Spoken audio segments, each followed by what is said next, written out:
నమస్కారం గురుగారు. నమస్తే. గురువుగారు, ఆంజనేయ స్వామి గారు ఎక్కడ చూసినా, మనం ఏ పూజలో చూసినా సింధూరంతో నిండిపోయి ఉంటారు. ఎందుకు అలా? ఎందుకు సింధూరంతోనే ఆంజనేయ స్వామిని పూజించాలి? ఇది క్వశ్చన్ ఇది. ఓకే. ఎందుకు చెప్పండి?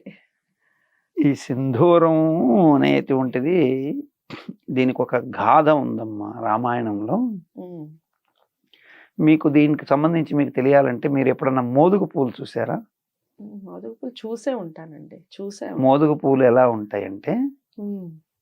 ఇప్పుడు మీకు సింధూరం అని ఏదైతే చెప్పారో హ్మ్. ఆరెంజ్ కలర్ హ్మ్. అలాగే ఉంటాయి మోదుగ పూలు. ఓకే. ఓకే. సో ఇప్పుడు మనం గనక ఇటు నాగ్పూర్ హైవే పట్టుకొని మహారాష్ట్ర వైపు పోతూ ఉంటే, నాగ్పూర్ పోతూ ఉంటే చూసాను నేను మోదుగ సో రోడ్డు పక్కనంతా ఎర్రగా మోదుగ పూల సీజన్ వచ్చినప్పుడు అవి పూసిన మోదుగ పూలు ఉంటాయి. అంటే ఇక్కడ ఎందుకంటే ఆ కలర్ తెలియాలి గురించి చెప్తాను మీకు. అంటే ప్రతిదానికి ఒక్కొక్క లాజికల్ రీజన్ ఎత్తుక్కొని మన వాళ్ళు అట్లా చేస్తూ ఉంటారు. సో మీకు ఈ యొక్క లంకా మీదకి రావణాసురుడి మీద యుద్ధానికి వెళ్ళారు అందరూ. రావణాసురుడి మీదకి రాముడితో పాటు యుద్ధానికి వెళ్ళారు. యుద్ధం జరుగుతూ ముందు రావణాసురుడు వస్తాడు. రావణాసురుడి మీదకి ముందుగా నేరుగా ఈయన వెళ్ళాడు రాముడు. అన్నయ్య మేము పోతామని చెప్పేసి ముందు పట్టరాని ఆవేశంతో ఫస్ట్ ఈయన వెళ్తాడు. ఎవరు?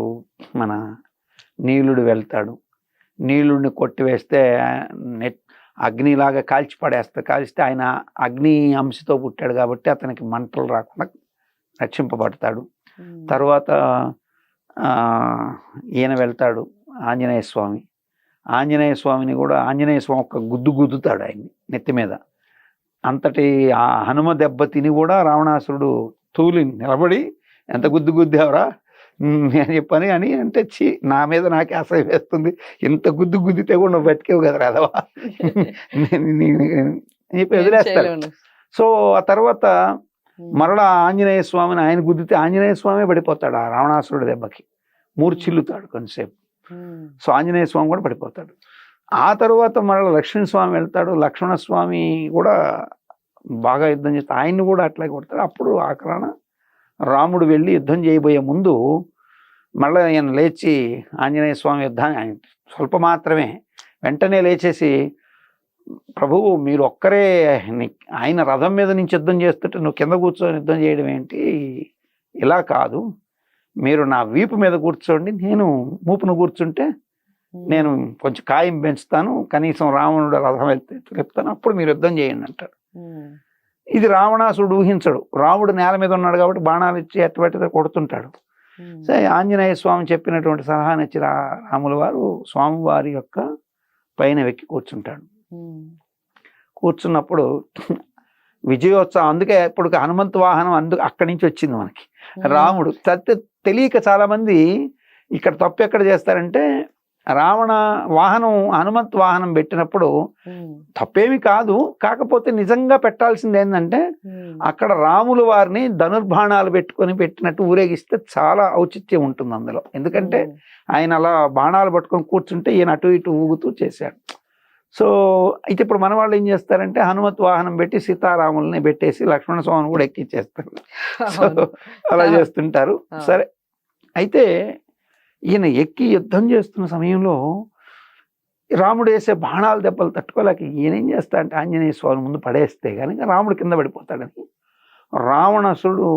రావణుడు లెక్కలేనన్ని బాణాలు పెట్టి ఆంజనేయ స్వామి వారిని ఇష్టం వచ్చినట్టు కొడతాడు. ఆ కొట్టినప్పుడు రావణ బాణ దెబ్బలకు ఆంజనేయ స్వామి వారి శరీరం పూచిన మోదుగ పువ్వులాగా అయిపోయిందట. అంటే ఎర్రగా అయిపోయిందట ఆ దెబ్బలకి. అయినా ఆయన అట్లాగే శౌర్యంగా రాముడిని మోస్తుంటే రావణుడు కొట్టిన దెబ్బలకి అప్పుడు రాముడు చూశాట, అయ్యో ఇంతటి దెబ్బలు తింటున్నాడు నా కోసమని ఉగ్రంతో దండించాడు. అది అలా పూచినటువంటి మోదుగ పువ్వు శరీరం కలిగి ఉన్నప్పుడు రాముడు శీతలోపచారకంగా మోదుగ పూల రసమే ఆయనకి ఒంటికి, ఈ యొక్క ఉంటారుగా ఆ యొక్క ఆయుర్వేద వైద్యులు నీలుడు నలుడు వీళ్ళందరూ తెచ్చిచ్చినటువంటి ఆ యొక్క రసాన్ని ముందు పట్టించారు. అది మోదుగ పూలు ముద్ద నూరి పూయడం, దానికి శీఘ్రగతిన పుండును మాన్పే శక్తి ఉంది. ఓకే. మోదుగు పూలకి శీఘ్రగతిన కొంచెం పుండును మాన్పుతుంది.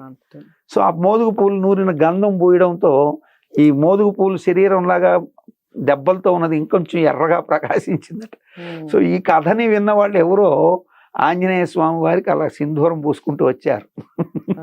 ఎర్రగా శరీరం అసలు పుయ్యకూడదు కదా, యాక్చువల్ గా సింధూరం స్వామివారికి సింధూరం లేదు. ఆయన చక్కగా కాకపోతే అలా పూసినప్పుడు చూడడానికి చక్కగా ఉంటారు మన భావన మాత్రం. సో మనకి కథ బేస్ అక్కడి నుంచి వచ్చింది అనేది మాత్రం స్పష్టంగా అర్థమవుతుంది. అట్లాగే ఆయనకి ఈ తమలపాకులు మాల వేయడం కూడా తాంబూలం ఇవ్వడంలోని ప్రాధాన్యం అని చెప్పి చూస్తారు. అంటే ఆయనకి ప్రీతిగా ఆకులు మాల వేస్తే అగ్రతాంబూలం ఇచ్చాడు రావణాసురుడితో యుద్ధం అప్పుడు. సర్వసైన్యాధిపతి నీలుడైనప్పటికీ కూడా అగ్రతాంబూలం హనుమకి ఇచ్చాడు స్వామివారు. సో కాబట్టి అగ్రతాంబూలం ఇచ్చాడు కాబట్టి తాంబూలంలో ఉండేటువంటిది ఏంటయ్యా అంటే తమలపాకులే కాబట్టి ఇది ఒక మాలలాగా కూడా గుచ్చి స్వామివారికి వేస్తుంటారు. సో మనం ఔచిత్యం అంటే కొన్ని విషయాలు అలా మనకి తెలవదు కానీ మనం చేసేస్తూ ఉంటాం, అది ఆచరణలో అలా నడిచిపోతూ ఉంటుంది చాలా. అలాగైతే గణపతికి కూడా సింధూరార్ణవ విగ్రహం అన్నప్పుడు ఆయనకు కూడా ఇలాగే అలా పూసేస్తారు. పూయొచ్చండి అలా, అసలు పూయకూడదు అంటే అలా వచ్చేస్తూ ఏ దేవుడికి దొరికితే అది. మొన్న ఒకరు నాకు ఒక ఫోటో పెట్టారు, శివలింగానికి సింధూరం పెట్టేసి చక్కగా దాని మీద కుంకుమతో అలంకారం చేసి పంపించారు. అంటే సింధూరము పూయడంలో తప్పు లేదు కానీ ఆ పూసేటువంటి ఔచిత్యంలోని తెలుసుకోవాలి చక్కగా. దాని బదులు ఆంజనేయ స్వామి వారికి నేను ఏం చెప్తానంటే, మీకు శక్తి ఉంటే చక్కగా కొద్దిగా కుంకుమ పువ్వు వేసి గంధం మీద సాస్తే చక్కగా పసుపు పచ్చని గంధం వస్తుంది. ఆ గంధాన్ని స్వామివారి యొక్క ఈ శరీరానికి మొత్తానికి కూడా అలదితే స్వామివారు సంతోషిస్తారు. ఎందుకంటే చందనాగరు కుంకుమ చందన అగరు కుంకుమ కస్తూర కర్పూర గౌరోజనాది సుగంధాభరణ దేహితం అంటారు కదా. స్వామివారు ఆంజనేయ స్వామివారు మొట్టమొదటిగా రాములు వారి దగ్గరికి వచ్చేటప్పుడు మామూలుగా కోతి మన దగ్గరకు వచ్చింది అనుకోండి, దుర్వాసన వస్తుంది. ఎందుకంటే కోతికి మలం కడుక్కునేది కానీ స్నానం చేయడం కానీ ఉండదు, నీళ్ళలో దూకితే తప్ప ఉండదు. కానీ హనుమ వస్తుంటే సుగంధభరితమైనటువంటి వాసన వచ్చిందని వాల్మీకి రాశాడు. ఆ స్వామి దగ్గరికి ఆ హనుమ వస్తుంటే రాములు వారికి ఆ సుగంధం వచ్చి తనకి ప్రేమతో హత్తుకున్నాడట, ఇంత సుగంధంగా ఉన్నావయ్యాను అని. సో వేదం మూర్తీభవించినటువంటి స్వరూపం కూడా కలిగి ఉన్నాడని చెప్పి కూడా వర్ణించాడు వాల్మీకి. కాబట్టి ఔచిత్యాన్ని బట్టి ఆయన మూతి ఎర్రగా ఉందంటే అర్థం ఉంది, ఎందుకంటే ఆయన సూర్యుని మింగబోయాడు, కాలింది. అక్కడ వరకు సింధూరం పూస్తాడు, ఒళ్ళంతా ఎందుకు పూసారు అంటే ఈ మోదుగు పూల శరీరం పూచిన మోదుగు చెట్టు లాగా ఉన్నాడని.